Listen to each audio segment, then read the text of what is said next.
Hello, je suis Léna, passionnée de bien-être, mieux vivre et spiritualité. J'ai créé ce podcast pour faire connaître au plus grand nombre des méthodes alternatives pour aller mieux, que ce soit physiquement ou mentalement. Quels que soient vos problèmes, quelles que soient vos croyances, restons ouverts, restons curieux et testons.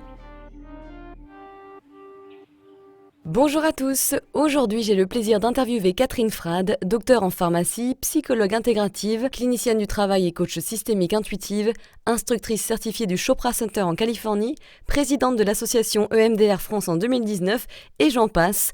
On voit que Catherine a un parcours très divers et n'arrête pas de se former. J'aime beaucoup cet épisode puisque l'on parle de son parcours, un parcours je trouve très intéressant et surprenant puisque Catherine était très cartésienne, complètement fermée aux disciplines alternatives et vous allez voir qu'en enchaînant des péripéties professionnelles et personnelles, elle va s'ouvrir à des domaines auxquels elle n'aurait jamais pensé s'ouvrir. Assez inspirant donc, j'aime bien. Comme quoi, il ne faut jamais dire jamais, se laisser porter par le courant de la vie avec plus de fluidité et de confiance que de peur afin de retomber sur nos petites pattes dans un monde plus aligné avec nos valeurs profondes. Toutes ces péripéties nous servent à nous connaître davantage et souvent à reprendre le contrôle de notre vie afin qu'elle soit plus abondante. Cet épisode est divisé en deux, petite préférence pour la deuxième partie, alors écoutez bien les deux mes cocos, je vous embrasse et à très vite. Bonne écoute! Bonjour Catherine, je suis ravie de t'accueillir aujourd'hui, merci d'être là. Bonjour Léna, merci pour ton invitation. Alors tu as un parcours un peu hors du commun, il y a beaucoup de choses sympas à raconter à ce sujet, tu t'es formée à plein de disciplines. Est-ce que tu peux nous parler de ce chemin professionnel très riche et divers? Parce qu'il me semble qu'au départ c'était la pharma, assez classique, mais ensuite il y a plein d'événements qui se sont enchaînés, dont un burn-out. Alors raconte-nous le avant, le pendant et le après burn-out, puisque celui-ci semble être un élément clé. Alors, le burn-out, en fait, c'est le deuxième élément clé. Le premier, ça a été l'attentat du 11 septembre 2001. Puisqu'en fait, là, j'étais encore salariée dans l'industrie pharmaceutique, un numéro 2 d'un petit laboratoire international. Et nous devions être financés par une banque qui était dans les tours jumelles au cinquième ou sixième étage, alias Lehman Brothers. Et plus de tours, plus de chèques. Voilà, ça a été vite vu. On devait récupérer notre chèque le 13 septembre 2001. Donc, évidemment, ça n'a pas été possible. Lehman Brothers a refusé de continuer à investir en Europe. Et en novembre 2001, mon chef m'a appelé pour me dire Catherine, j'ai pas pu payer la France au mois d'octobre. Et là, j'étais là, c'est très, très grave parce qu'on vient d'acheter notre appartement. On est endetté jusque-là avec mon mari et c'est pas le moment. Oh la Voilà. vache, tu m'étonnes, oh my god. Et à partir de là, tout s'est enchaîné. J'ai quasiment tout perdu en 3 mois. En 3 mois, sauf la vie, heureusement, et mes enfants. Et j'ai gardé mon toit. Voilà. Donc évidemment, suite à ça, quand vous êtes là, on est là dans la hiérarchie sociale, qu'on descend là, on a la stupeur de voir que les 3 tonnes d'amis que j'avais ont disparu à 90%. Donc j'ai commencé à lire C'est quoi l'amitié. Ouais, tu m'étonnes. Après, évidemment, comme je travaillais H24, que je ne travaillais plus, je me suis mise à penser. Et donc, quand je me suis mise à penser, je me suis dit, qu'est-ce que je fais avec cet homme, alias mon mari? Donc, je suis allée voir un psychiatre à l'époque, puisque sortie des psychiatres, je pensais qu'il n'y avait rien d'autre pour s'occuper de soi. Au troisième rendez-vous, en fait, je suis rentrée chez moi, j'ai vu ma photo de mariage, j'ai dit qu'est-ce que c'est que cette mascarade? Qu'est-ce que je fais là-dedans? Il faut que je discute avec mon mari. En fait, on est comme si j'étais dans une fausse vie, en fait, comme si tout s'éclairait, que j'étais dans une fausse vie de A à Z, y compris dans ma vie professionnelle, même en étant hyper appréciée et ayant tout à fait une vie professionnelle successful, comment dire, enfin, pleine de succès en tant que salariée dans l'industrie pharma. Voilà. Et à partir de là, la vie est faite de rencontres. Donc, c'est là que j'ai découvert. Et j'ai rencontré un homme qui était dans la même situation que moi, c'est-à-dire lui, il était dans une société qui vivait l'éclatement de la bulle Internet, puisque en 2001, il y avait énormément de sociétés qui coulaient à cause de ça. Et donc, pareil, payé à ne rien faire en attendant d'être licencié, puisque la boîte était en train de couler. Et là, il me parle d'une personne dont je connaissais le nom dans l'industrie pharma, qui était médecin. Et donc, je suis allée la voir. Et très vite, elle m'a dit, en fait, qu'est-ce que vous faites dans ce métier? Vous êtes super créative. Comment exercez-vous votre créativité là-dedans? Je ne comprends même pas.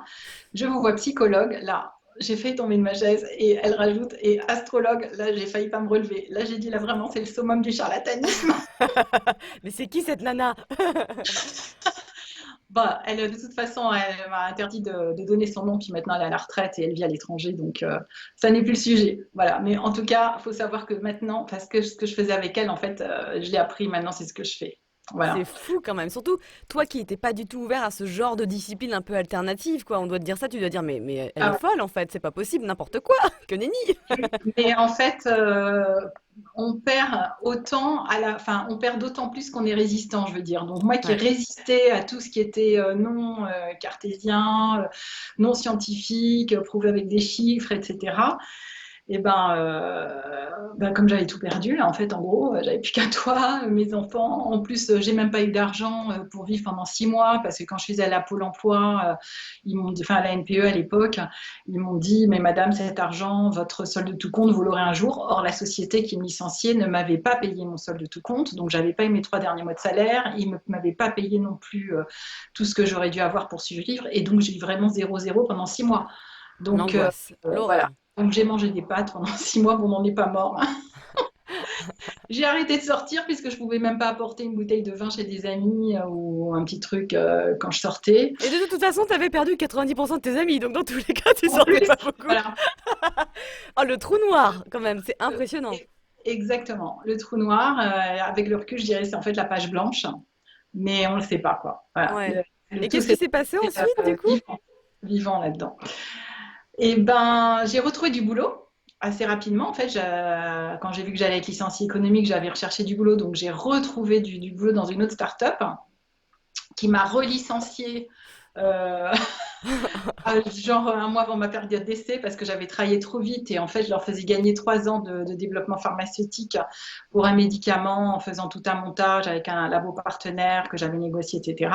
Donc pour ceux qui écoutent, ne jamais travailler trop vite pour pas se faire virer avant la fin de sa période d'essai parce Ah mais que complètement, et même de manière générale quand t'es freelance aussi, hein, si tu travailles trop vite, tu t'es payé moins de jours, donc faut faire attention à ça, bien sûr. aussi, mais là pour le coup, ils m'ont piqué mon carnet d'adresse et ils m'ont licencié. Et en plus, ces abrutis, comme quoi la vie est bien faite quand même, c'est qu'ils sont tombés. Donc ils ont essayé de recruter mon remplaçant pendant que j'étais en poste, sans me le dire, bien sûr.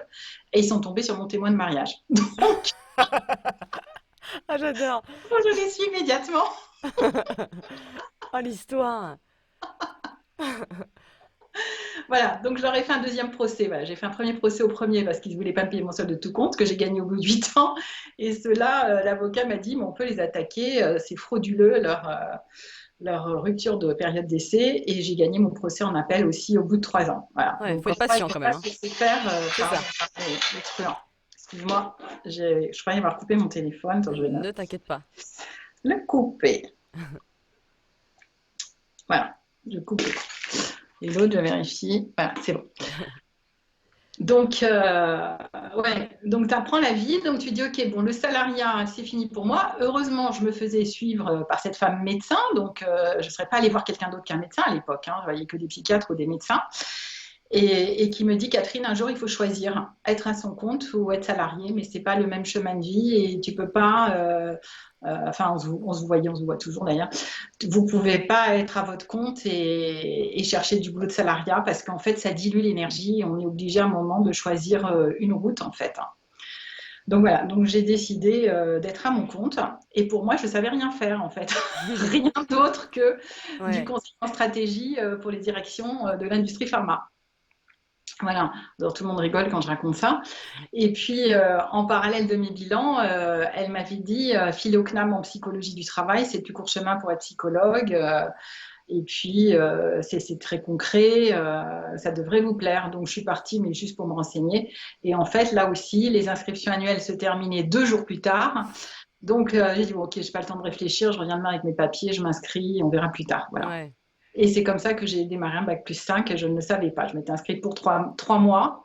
Et puis, je suis retournée à la scolarité 5 fois en 3 mois, en gros, pour faire un DUG, enfin 2 ans en un an, cours du jour, cours du soir, prendre la nounou pour les enfants. Alors mes enfants, ils avaient 2 et 5 ans à l'époque. Ah oui, ça devait pas être facile.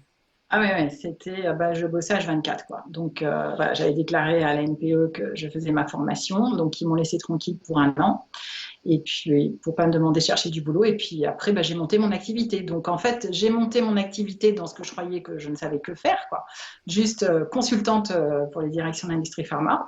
Et puis, en parallèle, donc je faisais mes missions. Puis, dès que j'avais du temps, j'allais au cours, je faisais ce qu'il y avait à faire pour ma fameux bac plus 5 en psycho du travail et j'ai fini par l'avoir même en 4 ans parce qu'en fait, j'ai fait que ça. Alors, c'est vraiment une grosse croix sur ma vie perso, Mm. mais je ne regrette rien. Bah, de toute Voilà. façon, Si je effectivement, pense que tu n'avais plus de mari. Enfin, finalement, l'univers a fait un peu un creux pour toi pour que tu puisses avoir le temps de te former et aller ailleurs, quoi.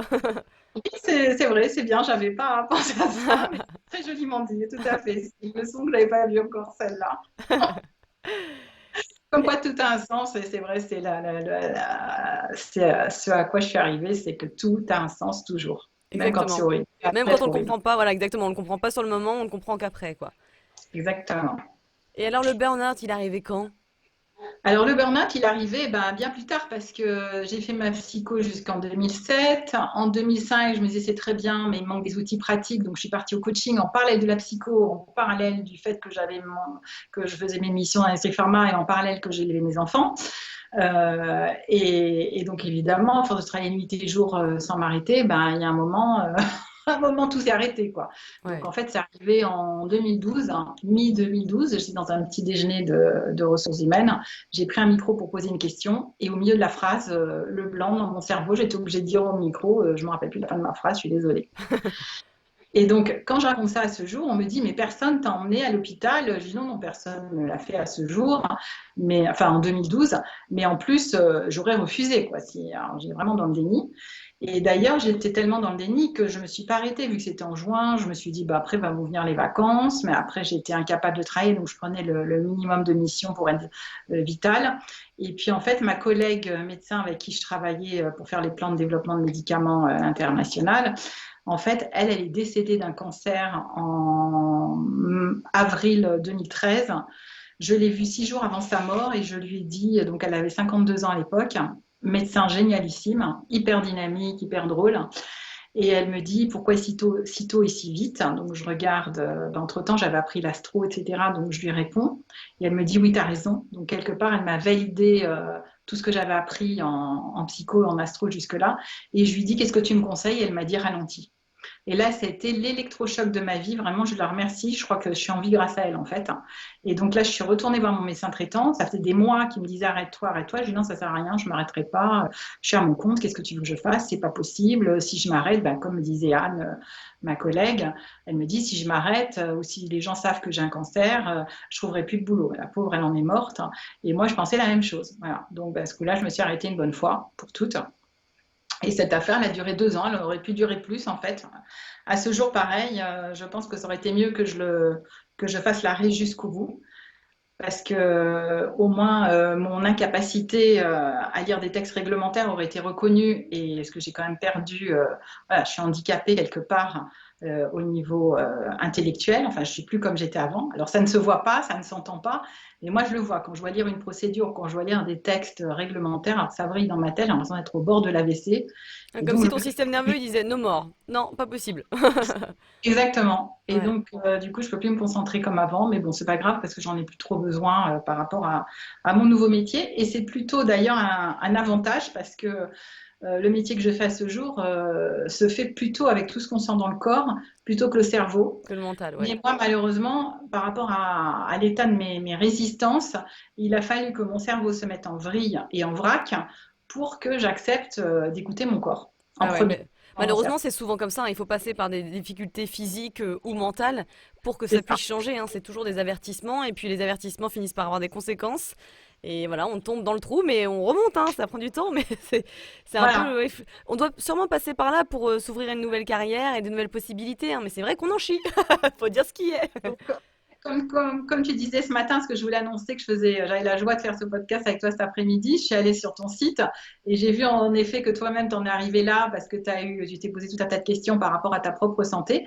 Moi, c'est pareil, quoi. Je me disais, mais qu'est-ce que c'est que cette histoire de burn-out? Tout va très bien, je fonctionne à 100 à l'heure. Je disais à tout le monde que j'avais pas de limite et d'ailleurs, c'était moi qui épuisais les gens quand j'étais plus jeune dans les réunions, tout le monde fatigué, moi, impeccable. Ouais. Et tout à coup, ça se décroche. Et donc, je me suis dit, mais qu'est-ce que c'est que cette affaire? Et puis, quand on est un légume, hein, j'ai pas de honte à dire que franchement, voilà, je dormais 12 heures, je me réveillais, j'étais crevée comme si je n'avais pas dormi. Donc, j'ai commencé à me pencher un peu sur le fonctionnement de mon propre corps. Et puis, je me suis rendu compte que de faire du yoga, que de faire de la méditation, de la danse, tout ça, ça me ressourçait, ça me redonnait de l'énergie. Et donc, de fil en aiguille, alors c'est vrai qu'en parallèle, donc le burn-out, il est arrivé, je me suis arrêtée en 2013-14, alors que la psycho, j'ai démarré en 2003. Donc, je l'ai faite en 2003-2007. À la fin de cette, donc en 2006, j'ai commencé l'astro, j'ai fait l'astrologie. On m'a tout de suite, donc j'ai vu la personne qui m'a formée, qui à l'époque m'a dit, en fait, elle m'a décrit en gros ce que j'avais vécu jusque-là. J'ai commencé à toutes les difficultés que j'ai eues dans ma vie, c'est écrit dans mon thème astral. Qu'est-ce que c'est que ce truc? J'ai rien raté. Pourquoi j'ai pas su avant? J'aurais pu éviter. Il me dit non, t'aurais pas pu éviter. T'as tout bien fait. Maintenant, t'en es là. Il fallait que tu passes par là pour en arriver là. Donc voilà, c'était mon chemin. T'as eu une Heureusement. surprise. Voilà, tout le monde n'a pas ce chemin, heureusement. Il y en a qui arrivent plus évolués que moi sur Terre. Il y en a qui vivent aussi. Alors moi, j'ai eu de la chance, je l'ai quand même vécu sur la durée.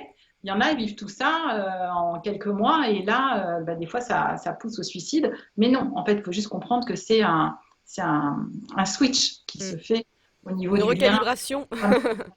corps âme esprit. Et évidemment, il faut se faire aider, hein. Moi-même, je me suis fait aider. Mais alors, du coup, en me faisant aider, j'ai énormément appris de choses. Donc, j'ai appris des choses dans mes stages et dans mes formations et évidemment dans mes supervisions, dans mes accompagnements. Et l'idée, c'est de comprendre finalement ce que personne ne nous raconte à l'école, en fait, hein. Bien sûr. En Occident, en tout cas. Ouais. C'est c'est d'abord notre corps, en fait, qui capte le monde. En fait, c'est notre âme qui vit une incarnation terrestre à travers notre corps et que le corps, lui, sait tout depuis la nuit des temps, mais que notre cerveau, lui, met des mots par rapport à ce qu'il a appris dans notre vie. Donc, c'est très, très réducteur par rapport à tout ce qu'on sait de façon instinctive, en fait. Et quand on dit il en tient une couche, en fait, oui, il en tient d'ailleurs 350 000, hein, disent les Indiens védiques maintenant. Et en fait, on fonctionne comme des poupées russes, comme ça, avec des couches comme ça. Et quand on vit quelque chose, en fait, c'est un miroir de nous, plus ces couches. Et toutes ces couches, c'est des couches d'inconscient divers et variés de différents espaces-temps. Et donc, la seule question à se poser, finalement, c'est il n'y a pas de faute, à pas de chance, c'est pas la peine de se plaindre, c'est qu'est-ce qu'on a attiré avec tout ce bazar, tout ce fatras qu'on a autour de nous invisible, pour nous montrer qu'on a ça et qu'il faut le transmuter. Voilà. Et en tout cas, c'est ce que j'ai compris, c'est qu'en fait, j'ai toujours été hyper créative, hyper intuitive, mais j'en avais une trouille noire parce que je suis née dans une famille hyper cartésienne qui était dans le déni de tout ça, qui l'est toujours d'ailleurs. Et donc, pour moi, j'étais folle. D'ailleurs, quand j'étais petite, je me disais, en fait, je suis folle. Quand j'étais ado, je suis folle pourvu que personne s'en aperçoive. Je suis trop différente, quoi. C'est pas possible. Ils vont jamais m'accepter si je montre ma différence. Donc, hop, Voilà. déni, on refoule tout ça. C'est ça, j'avais des infos, je faisais des rêves bizarres. Même quand je racontais à ma mère, elle me disait, oh là, tu m'inquiètes beaucoup, beaucoup avec tes révélations. J'entendais des voix. Alors, quand j'étais petite, l'autre fois, je mesurais sur un ami, parce que quand j'étais petite et que je tenais mon père comme ça, vu qu'il fait 1,83 m, j'avais mesuré, donc je faisais 85 cm à peu près, donc j'avais 3 ans. Donc, quand j'avais 3 ans, j'entendais une voix qui venait de là-haut. Donc, pour moi, c'était mon père qui me parlait. Je disais, ah, qu'est-ce que tu as dit? Il dit, mais t'entends des voix, je t'ai rien dit, tu m'inquiètes beaucoup, beaucoup. Et bon, à force d'inquiéter tout le monde, j'ai fini par me taire. Ouais. Voilà, en arrivant à ce constat, et donc quoi de mieux que de faire pharma, plus un DSS de droit de la santé, de lire mes textes de loi à la virgule près, de faire mes calculs d'impureté en ppm, en partie par million, et de corriger les dossiers pareil à la virgule près Pour montrer que tu vaux la peine et que tu mérites d'être aimé parce que t'es normal et tu rentres dans la case de ton éducation, quoi. exactement, et surtout pour faire taire mon intuition, pour Ouais. border complètement mon intuition. Mais mon intuition, en fait, elle était là, mais moi, je la voyais pas. Ouais. Les autres la voyaient par contre. Ce qui me rappelle, moi, quand j'étais petite, je sentais des présences dans ma chambre et en fait, j'avais super peur. Donc, je disais, je veux rien voir, je veux rien voir, je veux rien voir, je veux rien voir. Et je pense que ça m'a bien coupé, notamment de mon intuition et de tous ces trucs, peut-être cette possibilité, cette ouverture intuitive. Mais je pense qu'on Exactement. est beaucoup comme ça. On a trop peur, on sait pas ce que c'est, on n'est pas éduqué du tout là-dedans. Enfin, en tout cas, la plupart. Donc, évidemment, hein, on se ferme les yeux par rapport à ça. Et c'est ça que j'aime bien d'ailleurs dans ton parcours, hein, dans ce que tu décris, c'est que toi, tu es cartésienne de nature, mais tu as ensuite passé pas mal de temps à chercher des preuves scientifiques. Et il est vrai que la frontière entre ce qui peut être prouvé et ce qui ne peut pas être encore prouvé, elle est assez fine. Pourtant, ça ne veut pas dire que ça n'existe pas. Alors toi, qu'est-ce que tu as trouvé?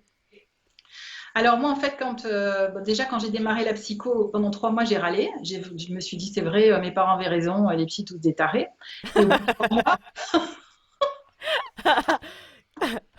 au bout de 3 mois, je me suis dit, qu'est-ce que c'est que ce monde à côté duquel je suis passée pendant si longtemps? Hmm. Il faut que je comprenne. Ça, c'était la première chose, que je comprenne là, bien sûr. Il n'y avait que ça qu'on pouvait comprendre à l'époque pour moi. Et puis, deuxième phrase, mon Dieu, l'horreur. Mes anciens collègues, c'est des médecins, des pharmaciens. J'aime me faire prendre pour une cinglée. Il faut que je trouve des explications rationnelles de l'inconscient. Voilà. Et ça a été mon moteur. Donc, à partir de là, en fait, ce que je ne savais pas, c'est vrai, c'est quand on demande, on a. Donc, j'avais pris cette décision et en fait, du coup, j'ai fait les bonnes rencontres. Alors, pour moi, des rencontres totalement hallucinantes. Par exemple, bon, tu vois, là, je suis en blanc. Une fois, je rencontre une de mes collègues de psycho du travail, d'origine libanaise, qui me dit, oh, Catherine, t'es orange aujourd'hui. Je regarde ma robe, je dis, attends, je vais d'orange sur moi. Où est-ce que tu vois d'orange? Elle me dit, non, non, mais c'est là, va voir Madame Truc. Donc, je vais voir Madame Machin qui me fait ma première séance de guérison pranique. Alors, je ne savais absolument pas que ça s'appelait comme ça. Et là, elle a un cristal et elle me fait, voilà, elle me trifouille mes auras comme ça sans me toucher. Et je commence à faire 1 euro, 2 euros, 10 euros, 25 euros. Je me dis, mon Dieu, pourvu qu'il n'y ait personne de l'industrie pharma qui me regarde cette l'horreur. Qu'est-ce qui se passe? Elle ne me touche pas. J'ai des réactions corporelles incroyables. Donc, évidemment, je suis allée apprendre. Et en fait, ça a été ça. Dès que j'ai dès qu'on m'a fait, alors c'était ça, j'entendais parler de quelque chose. Si la personne m'inspirait confiance, c'est la clé. J'allais faire une séance. Et si je comprenais rien avec mon cerveau, je disais non mais là il faut que je comprenne comment ça marche. Et donc j'allais me former. Voilà. Hmm. C'est comme ça que j'ai cherché. Donc, au début, je me suis formée avec des Français qui s'étaient eux-mêmes formés finalement à l'étranger, parce que tout se passe à l'étranger. Ouais. Et puis, de fil en aiguille, un jour, je vois arriver une de mes collègues de constellation familiale, de la formation de Constel, 10 ans de moins, 10 kilos de moins, hyper lumineuse. Je lui dis, mais tu sors d'où? Elle me dit, c'est loin, je m'en fous, je veux l'adresse. Alors déjà, à l'époque, il faut savoir que juste pour aller en Italie toute seule, c'était l'horreur pour moi. Et là, elle me dit, c'est au Sri Lanka. Je m'en fous, je vais au Sri Lanka.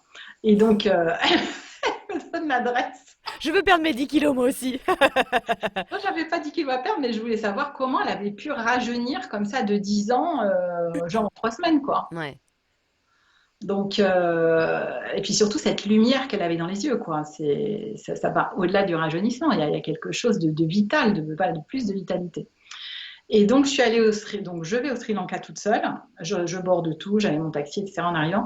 Et là, j'arrive dans mon premier centre ayurvédique qui était tenu par des Allemands. Et là, je me fais une colère. Je me dis, mais qu'est-ce que c'est que ça? Je traverse la terre entière pour me retrouver chez nos voisins, les Allemands. Et il faut aller au Sri Lanka pour savoir que les Allemands font des trucs pareils. Qu'est-ce que c'est que ce truc? Et donc voilà, j'étais comme les enfants. Il me disait tout le temps, mais tu poses trop de questions. Voilà, parce que je voulais, en fait, sur le Contrôler. papier, je savais tout. Non, c'est pas contrôlé, je voulais savoir comment il fonctionnait. Ah, ok. Parce que sur le principe, je savais, en fait. Le corps humain, j'avais fait, les plantes, j'avais fait, l'énergétique, j'avais déjà fait ma formation. Donc, je voulais savoir comment ils agençaient ça. Et en fait, ils ont une autre façon de fonctionner que nous. C'est-à-dire, même à partir des mêmes données de base, ils vont fonctionner. Alors, moi, je vais dire à l'envers, mais peut-être qu'ils disent que c'est nous qui sommes à l'envers, j'en sais rien. Et donc, du coup, je n'ai eu de cesse que d'apprendre. Et donc, j'ai testé différents centres ayurvédiques tous les ans, de 2009 à ce qu'on puisse plus voyager, quoi, en gros. Sachant qu'en fait, en 2016, là, j'ai carrément appelé Deepak Chopra. Je me suis dit, lui, au moins, il va faire les ponts entre, enfin, j'espérais, mais c'est le cas, entre la médecine occidentale, puisqu'il est américain, et la médecine indienne. Et donc, j'ai appelé pour faire un stage de 10 jours chez lui, c'était en août 2016, donc à son centre à côté de San Diego, en Californie. Et en fait, je suis restée 1 an. Voilà. J'ai fait 5 ou 6 allers-retours de 2 à 4 semaines là-bas pour faire mes différents modules et passer ma certification d'enseignante. sur la certification, alors ce qu'il appelle Perfect Health, donc santé parfaite, santé globale. Et là, grand bonheur, oh là là, c'était géant pour moi. J'ai vu les études d'épigénétique, de neurosciences. Ils m'ont même interviewé d'ailleurs pour faire des vidéos pour d'eux aux États-Unis, parce que ça m'intéressait aussi d'avoir ma vision. Le côté Et scientifique, tu veux dire, enfin le côté pharma, le passé oui, que tu avais? non, c'était pas tellement pour ça, c'était surtout, oui, ça, mais c'est surtout ma stupéfaction Ah. de voir qu'en méditation, on pouvait monitorer les ondes du cerveau avec un petit cerceau, là souvent, pour ceux qui iront voir la vidéo, si tu vas la voir, on me dit que je ressemble à Princesse Leïla, là, dans La Guerre des Étoiles, avec mon cerceau. Et donc, on te monitore les ondes et on voit quand est-ce que tu es en onde tranquille ou quand est-ce que ton cerveau il est à fond de la caisse. Et donc, quand on dort, on ne se repose pas du tout. En fait, le cerveau, il est en onde hyper accélérée. Voilà. Et en plus, alors ce jour-là, je crois que c'était le 29 juin 2016, tellement sidérée. Donc j'appelle Deepak, enfin il me rappelle, Deepak Chopra, enfin l'assistante Deepak Chopra me rappelle. Je raccroche et là sur mon téléphone, il y avait une publicité pour les accords Toltec de Don Miguel Ruiz au Mexique. J'ai dit non mais c'est une blague. J'ai regardé le ciel, je dis c'est quoi cette blague? Il faisait Des fois, les cookies, on se demande si c'est vraiment des cookies ou si c'est l'univers qui participe aux cookies. Tu vois ce que je veux dire? exactement. Et donc je clique en me disant c'est quoi cette blague quoi? Il y a quelqu'un à côté. Et non, non, et non seulement c'était bien Don Miguel Ruiz qui faisait les accords Toltec dans les pyramides de Teotihuacan au Mexique, mais en plus c'était à des dates compatibles avec mon stage en Californie. C'est fou, hein. Donc j'ai Vraiment, pris un c'est billet. fluide. Ah non, mais dingue. Quand c'est fait Oh, pour toi, c'est fluide. c'était- voilà, et toute ma vie est comme ça, c'est-à-dire elle se renverse comme ça aussi. Alors des fois, j'ai qu'une envie, enfin même plus maintenant, maintenant j'ai compris, mais il y a eu des fois où franchement j'étais au bord du suicide. Et puis, euh, et puis maintenant, je sais que si je persévère, ben, comme ça, peut-être le lendemain ou le surlendemain, ça va se remettre droit à condition que j'arrive à rester centrée. Mais Ouais. avant d'en arriver là, fallait que je comprenne. Et comme moi, je cherche depuis 30 ans, en fait. J'ai commencé à avoir les bonnes infos à partir, on va dire, de 2003, donc ça fait 20 ans. Et alors que maintenant, en fait, allez, en une dizaine d'heures, on peut comprendre comment on fonctionne, quoi. Mais c'est vraiment, effectivement, hein, c'est des hauts et des bas. Il faut arrêter de s'identifier tout le temps au mental pour pouvoir être un peu l'observateur de ce qui se passe, se détacher un petit peu de toutes ces émotions aussi, enfin, des peurs, de nos croyances. Et ensuite, voilà, la vie, c'est des hauts et des bas et ça va revenir à la normale. Rien n'est permanent, c'est ce que je dis souvent. Mais c'est vrai que si on s'identifie beaucoup trop à tout ce qui se passe de négatif, aux peurs, si on nourrit nos peurs, on va super mal le vivre. Alors que si on essaie de travailler la confiance qu'on a par rapport à notre vie, à la vie, en fait, moi je sais que ça a beaucoup switché et ça a mis du temps. J'ai beaucoup plus confiance en l'univers parce que je trouve que tout a un sens et que tout arrive pas pour en rien. Et donc du coup, je sais que ça va revenir à la normale. Mais en attendant, bon, il faut vivre cette période, quoi. Voilà, c'est ça. C'est-à-dire après, on a la foi, une vraie foi qui, quoi qu'il arrive, on sait que ça va revenir Ouais. et ça va revenir parce que si on a la foi en fait et qu'on se sert justement de ces émotions, non pas pour sombrer, mais pour se mettre dans l'état émotionnel que ça nous procure une fois qu'on a eu ce qu'on voudrait réellement, à condition que ça soit évidemment positif pour nous et pour les autres. Hein, parce que si on fait du mal, de toute façon, on récupère du mal. Hein, ça, c'est mathématique. Pas forcément de la personne à qui on a fait du mal.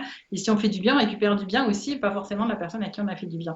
Donc, au bout d'un moment, une fois qu'on a compris ça, bah, c'est un jeu, quoi. Maintenant, enfin, je pense que ça a dû t'arriver, ça arrive à plein de gens, de penser à quelqu'un et puis que la personne nous appelle. Ah non, mais oui, mais ça n'arrête pas. Ouais, ouais, ouais, complètement. C'est Voilà. assez impressionnant, ouais. Mais, Ou alors mais l'inverse, tu te dis, tu penses à la personne et puis c'est la personne qui t'appelle. c'est Tu ça. dis, ah, mais ça fait 2 jours, je pense à toi. Alors, on ne sait pas qui a commencé. Mais alors maintenant, ce que je fais quand ça m'arrive, je pense, il y a quelqu'un à qui je pense, mais je ne pense pas volontairement. Tout à coup, il y a sa tête qui apparaît dans ma tête comme ça. Ben, je n'appelle pas, en fait. Je regarde l'heure et je regarde au bout de combien de temps elle va m'appeler. En général, dans les 2 heures, elle m'a appelé. Ah, c'est rigolo. Mais je me demandais, tu vois, je me suis dit, mais qu'est-ce qui a fait que maintenant j'ai autant confiance dans la vie? Et je pense que la réponse que j'aurais, c'est vraiment d'avoir travaillé sur mes peurs, sur mes croyances, sur toutes on va dire, ces densités du mental, en fait. Vraiment, je pense que ce travail d'introspection, c'est ça qui fait que tu peux avoir beaucoup plus confiance en la vie. C'est exactement ça, parce qu'une fois que tu as expérimenté que si tu es dans une posture particulière, comme corps, âme, esprit, ça se renverse positivement, bah, si tu l'as fait une fois, tu peux le faire deux, tu peux le faire 10. Hein. Et quand c'est bloqué, si ça reste encore bloqué, bah, ça veut dire qu'il y a des choses que tu n'as pas vues qui sont encore à transmuter, à transformer, et là, il faut se faire accompagner, quoi. Ouais. Alors on va revenir un petit peu à tout ce que tu viens de dire parce qu'il y avait pas mal de choses que j'ai envie d'approfondir avec toi, notamment la pranathérapie parce que tu t'es formé à la pranathérapie, c'est quelque chose qui m'intéresse beaucoup. Est-ce que tu peux nous expliquer ce que c'est et comment ça s'est passé? Parce qu'il me semble que c'était assez surprenant pour toi en fait d'apprendre ça. Oui, oui, parce que bon, la première séance, j'en ai parlé tout à l'heure. Donc après, j'ai voulu apprendre. Bon, après, cette thérapeute, excellente thérapeute, pas forcément aussi bonne enseignante. Ou alors, c'était peut-être aussi parce que j'étais tellement verrouillée à l'époque que pour moi, c'était pas la bonne enseignante. Ça, je ne sais pas, évidemment, parce que j'ai fait ça en 2005-2006. Ouais. Donc, c'est ancien. Donc, je sais pas, en fin de compte. Donc, mon avis n'est que mon avis de l'époque. Voilà. Je sais même pas si c'est mon avis de maintenant. Et donc, j'ai fait mes 3 niveaux. Donc, j'ai mes jolis diplômes indiens, etc., de master Choa Kok Sui. Mais alors, impossible de l'utiliser. C'est-à-dire, quand j'avais un ami qui passait à la maison, je lui ferme les yeux, je lui faisais, comme je dis, scrunch-crunch dans les auras, c'est-à-dire, je lui trifouillais les auras, j'appliquais le protocole tel que l'on avait annoncé. Je ne sentais absolument rien avec mes mains, ni dans mon corps à l'époque. Et je leur disais, bah, est-ce que tu sens quelque chose? Oui, oui, je sens plein de choses. Bah, je dis, bah, moi, je sens rien, je ne peux pas faire quelque chose Que tu que je sentes pas, oui, bah bien sûr, ça paraît je logique. ne Tu peux sais pas pas y ce croire que en plus dans ces cas-là. exactement, j'y crois pas. Je ne sais pas ce que ça va donner comme résultat et je ne sens rien. Et comme je faisais ça juste 3 minutes, je ne voyais pas en 3 minutes, tu vois quand même pas, ça va vite, mais pas à ce point quand même, il faut quand même 1 heure. Je ne voyais pas le résultat. Et puis un jour, je faisais une séance de constellation familiale en individuel, comme je fais beaucoup, et tout à coup, mes mains font ça. Et là, je me dis, waouh, génial! Oh, mais je sens un truc dans mes mains, quoi. Il y a une résistance. Et puis, je commence à toucher la personne et je sentais la résistance dans la personne. Tu vois, même là, à travers l'écran, maintenant, je peux te sentir, tu vois. Je sais pas si tu Vas-y, sais. sans moi. Et donc, je le fais maintenant à distance, même en n'ayant pas la personne. Et Euh, qu'est-ce qui fait que tu penses que tu t'es ouvert à ressentir donc l'énergie en fait, les auras aussi bah, j'ai fini par faire taire mon mental, En quoi. fait, c'est ça, bah voilà, c'est comme j'allais dire, c'est le lâcher prise, mais c'est toujours pareil, hein. Et alors pour ceux qui savent pas, la pranéthérapie, tu peux nous dire vite fait ce que c'est?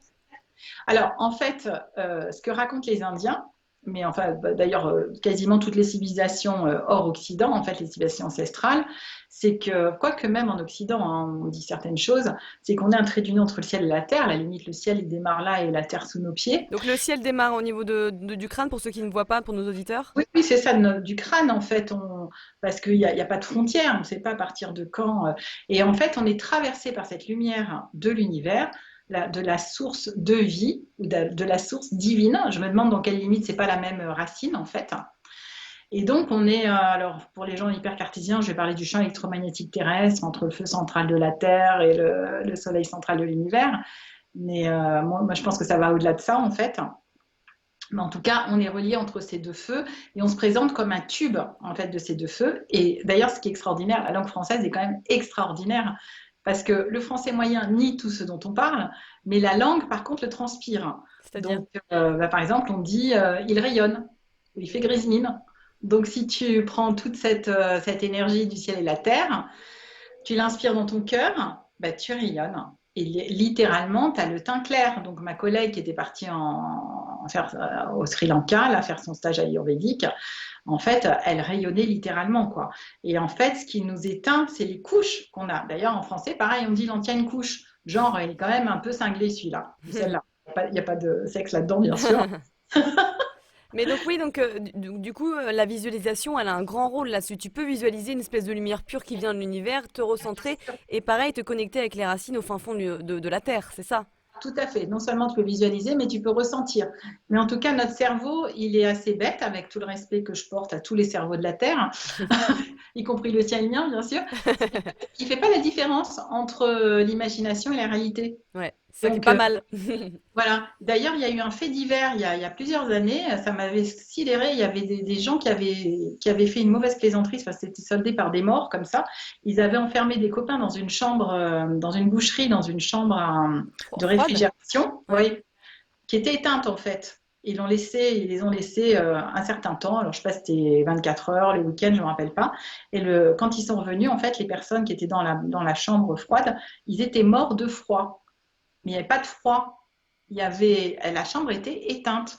C'est juste qu'eux étaient persuadés qu'ils allaient congeler de froid et en fait, ils ont déclenché tout ce qu'il fallait pour résister au froid. Mais voilà. Bah, le pouvoir du cerveau, il nous sert à la fois positivement et beaucoup négativement. Il sert dans les deux sens exactement. Ouais. Donc, les croyances, c'est dans les deux sens, on est d'accord. Ouais. Donc voilà, la visualisation est très importante et c'est pour ça que les méditations, elles peuvent vraiment jouer un rôle, même si c'est que 3 minutes, vous faites ça par jour, ou en tout cas une fois par semaine si vous n'êtes pas trop là-dedans. Mais voilà, si vous n'êtes pas du genre à faire le silence dans vos têtes, vous n'y arrivez pas, c'est vrai que commencer par des méditations de visualisation, ça peut être très sympa pour vous. D'accord. Et d'ailleurs, moi, c'est ce que j'ai fait. À la demande de plusieurs de mes clients, en fait, j'ai fini par m'enregistrer il y a 3 semaines. Donc, tu vois, c'est récent, dans un groupe de formation sur ma fameuse respiration de lumière. Donc, il suffit de taper YouTube Catherine Frade, respiration de lumière, on la trouve. Devant un petit groupe que je guidais en entreprise, d'ailleurs, pour le coup, Mhm. et pour l'administration même. Et en fait, je guide. Et j'ai eu une nouvelle cliente il n'y a pas longtemps qui est ostéopathe, qui a commencé à faire cette respiration avant qu'on démarre notre premier rendez-vous de supervision professionnelle. Elle m'a dit, mais rien que d'avoir fait ça tous les jours, je vais déjà hyper bien. Et en gros, ça dure un quart d'heure, quoi. Alors, Mhm. l'ensemble dure une demi-heure, mais la respiration un quart d'heure. Et après, il y a un quart d'heure les fameuses 4 questions de l'âme de Deepak Chopra. Alors oui, tu peux nous Donc, parler des voilà. quelles questions de l'âme de Deepak Chopra? Alors, si on continue, juste pour faire le lien avec cette énergie-là qui nous traverse, donc on inspire, la respiration de lumière, c'est ça, on inspire le feu du ciel et de la terre dans notre cœur, on rayonne de notre cœur comme si on était nous-mêmes un soleil, et on va attirer en fonction de ce qu'on rayonne, C'est d'accord? Et on clair. rayonne normalement sur 2 mètres, 2,50 m, et c'est ça qu'on sent avec les mains, c'est des différents corps éthériques. Une fois qu'on est dans cet état, en fait, on est déjà en état de conscience modifié. Donc, on le sait parce que des fois, on a un peu des larmes dans les yeux, alors qu'on n'a pas fait forcément de la vraie méditation dans le silence, hein. Et après, c'est intéressant de poser des questions, donc ces fameuses 4 questions que je vais indiquer, mais sans chercher de réponse. Voilà. L'astuce, c'est on pose les questions et on ne cherche aucune réponse, ni mentale, bien sûr, rien de mental, mais on cherche à voir ce qui émerge comme sensation, comme émotion, comme sentiment. Si c'est une pensée, c'est vraiment une fulgurance, pas qu'on a générée par la volonté. Oui, c'est pas Et le ça, mental, faut pas que le mental reprenne le dessus et cherche à comprendre exactement. et répondre à la question. Voilà. Et on peut avoir les infos des fois avant de poser la question, parce que notre inconscient, il sait qu'on va faire ça.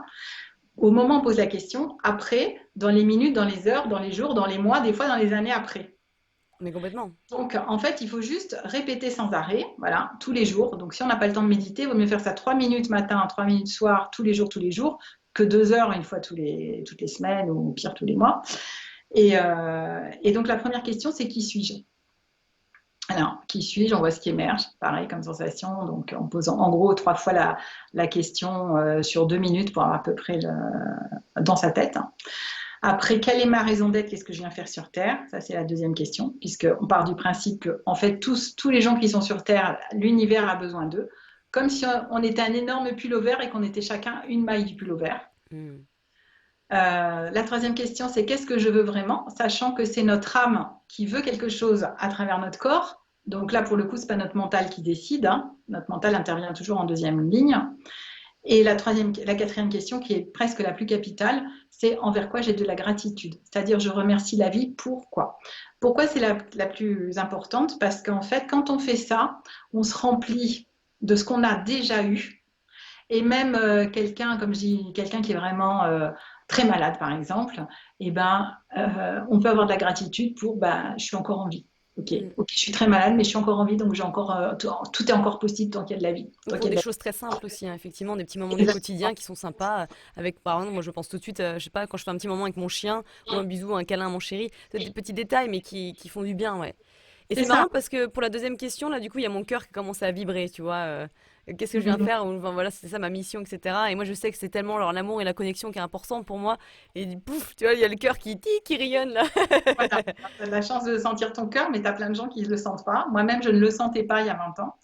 Et ça s'est ouvert petit à petit, voilà, avec le travail sur moi. Bah, c'est ce que je parle beaucoup en fait dans mon Instagram, notamment c'est de la connexion mind-body, corps-esprit. Pour moi, j'étais tellement déconnectée de mon corps, mais j'ai fait un stage vraiment intensif avec moi-même. Et maintenant, je suis très très sensible sur les sensations de mon corps. Et c'est vrai que c'est assez agréable, même si au départ, tu peux devenir hyper vigilant parce que tu sens tellement les sensations dans ton corps que si ton cerveau commence à les interpréter de manière négative, ça peut faire flipper. Donc c'est tout aussi un apprentissage, tu sais, sur l'hypersensibilité qui se développe par rapport aux sensations du corps. Donc, enfin bref, Mais parlons. d'ailleurs, c'est comme ça qu'on s'est s'est rencontrés parce que tu m'as quand même fait faire un truc que j'ai jamais fait de ma vie, c'est-à-dire tu m'as appelé en me disant en gros que tu voulais m'interviewer. C'était peut-être la deuxième phrase que tu m'as dite au téléphone. Oui. Et moi, j'ai dit tout de suite oui, sans ne sachant pas qui t'étais. Parce que ça faisait une telle lumière dans mon corps, c'était tellement fluide, on était tellement en Kiki. harmonie immédiatement. J'ai dit non, mais c'est qui cette femme-là? Il faut que je la rencontre. C'est rigolo. Bah tant mieux, c'est cool. Alors parlons d'une petite machine que Joe Dispenza utilise, hein, d'ailleurs, ce n'est pas n'importe qui, lui il fait de nombreuses recherches avec de neuroscientifiques pour prendre des mesures des champs énergétiques pardon, des participants avant et après qu'ils aient fait une certaine méditation, par exemple celle des centres d'énergie, donc de nos chakras. C'est il me semble une machine quantique, elle s'appelle GDV ou encore la machine de diagnostic énergétique quantique BioWell du professeur Korotkov. C'est ça. C'est quoi cette machine et qu'est-ce qu'elle mesure et en quoi elle est crédible? Parce que j'entends déjà les plus sceptiques d'entre nous se poser des questions dessus. Alors, en fait, les Russes sont extrêmement forts depuis des décennies sur les mesures énergétiques. Ouais, À mon avis, bien avant l'Europe, bien avant tout le monde, puisque c'était taxé justement de charlatanisme à l'époque. Et donc, avec cette machine, en fait, c'est très simple, hein, c'est un boîtier qui fait entre 10 et 15 cm de côté, un cube. Et on peut mettre, il y a un cache de lumière et on met les doigts dans ce cache de lumière et on reçoit une impulsion lumineuse, minuscule, enfin, on ne sent absolument rien en fait. Et en fait, cette lumière, il faut savoir qu'au bout de chaque doigt, il y a les méridiens d'énergie chinoise là, qui nous traversent, de Qi ou de Prana hein, pour les Indiens. Et donc, elle permet, par rapport à la façon dont cette lumière se propage dans notre corps ou s'éteint dans notre corps, de reconstituer en fait l'énergie, à la fois le diamètre de nos chakras et à la fois l'énergie qu'on rayonne et à la fois fait le lien avec les différents organes. vache. Donc, voilà, on a une image. Alors, tout ça a été validé scientifiquement. Maintenant, il travaille depuis longtemps d'ailleurs avec ça au niveau international. Moi, quand j'ai vu ça déjà en 2012 à l'époque, mais j'ai fait mon burn-out juste après, donc j'ai dit bon, tant pis, je m'en occuperai plus tard. Mais j'ai tout de suite voulu lâcher, je me dis c'est quand même extraordinaire. À toi, Et cartésienne, pour t'y as cru dès le départ? oui, oui, parce qu'ils expliquaient, c'était dans un colloque de médecine quantique, ils avaient un stand, je les ai un peu cuisinés au niveau scientifique. J'ai quelques moyens depuis pour cuisiner, on va dire, et de compréhension. Et j'ai vu que ça Interrogatoire avec tenait la la route. lumière qui tourne. Ploup, ploup, ploup, ploup. À force d'avoir lu des plans de recherche de médicaments à l'international, ouais, on prend quelques réflexes. Et puis bon, j'avais testé pas mal de trucs, y compris des machines scalaires, etc. Et l'avantage, c'est qu'elle a un prix assez modique. Bon, après, tout a un peu réduit maintenant parce que ça se démocratise. Et en fait, je me disais, c'est génial. Donc moi, à cette époque, je commençais à sentir les auras avec mes mains, mais je sais très bien ce que c'est que de rien sentir puisque je l'étais. Mm. De rien sentir et de croire à rien. Donc je me dis, c'est génial, je vais prendre ça, comme ça mes clients, en leur faisant en début, en fin de séance, ils vont voir la différence. Et en effet, on voit la différence, et en plus, si on fait dans le temps, on voit encore plus. Ah oui, donc toi, c'était intéressant pour toi pour le avant de faire la séance avec tes clients et le après pour que tes clients constatent la différence. Voilà, ceux qui sentent rien voient que bah, si, c'est bien passé quelque chose, quoi. Ouais, pour leur prouver un peu. Ouais, ouais, je comprends. Voilà. Et puis après, bon, ceux qui sentent, ils voient bien. De toute façon, souvent, là maintenant, je les prends en photo avant-après. En 1 heure de temps, ils peuvent avoir un jeune de 10 ans. Hein, donc, je devrais faire des liftings énergétiques. Le petit lifting. Se voit sur 90% des gens. Hein. C'est vraiment ceux chez qui ça se voit pas, c'est ceux qui veulent absolument pas faire le travail. Bon, en général, Oui, ils viennent pas me voir, sauf quelques-uns qui se sont égarés. Quoi. Mais, ouais. Et alors, du coup, c'est marrant qu'une machine russe, elle utilise l'acupuncture traditionnelle, en fait. Les références. c'est pas oui, en fait, c'est les référentiels de circulation des circuits de circulation d'énergie dans le corps. Ben, en fait, les Indiens, les Chinois, ils ont tout compris depuis des lustres. Alors moi, je connais un petit peu moins la médecine chinoise qu'indienne, mais l'Ayurveda, qui veut dire science de la vie, ça existe depuis 6000 ans pour les personnes et 12 000 ans pour les lieux. Et je crois que la médecine chinoise, Alors, en tout cas l'acupuncture, c'est plus de 5000 ans, hein. bah, c'est fort possible. Hein. Après, moi, j'ai entendu dire que la médecine chinoise dérivait de la médecine indienne, mais je ne vais pas rentrer dans cette polémique parce que je sais que les Chinois disent non, non, c'est pas vrai, on a fait notre truc. Là. Je Ouais. pense que chacun, c'est. Bon, c'était probablement un petit mélange et des inspirations communes, hein, c'est sûr, hein, donc Voilà. Et Mais donc, c'est vrai qu'on sent hein, par la méditation, on peut sentir. Moi, je sais que maintenant, moi qui sens tout dans mon corps, on peut me toucher par exemple un orteil et je vais sentir où ça résonne dans le haut de mon corps, hein.